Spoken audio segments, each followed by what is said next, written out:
William Ruto rode on the back of a slogan to become president. He was just singing hustler and the bottom up.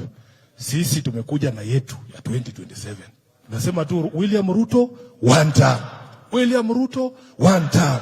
Nilisikia akisema ati the bar has been raised. When was the bar raised? When was the bar raised and by whom? Wewe uko hapo ndani kwa sababu ya slogan. Slogan ziliisha lini? Atuambie. Atuambie. Na ile kitu mimi najua, Wakenya wameelewa agenda yetu. Ni yeye ndio mslow. Yeye ndiye amebaki. Yeah.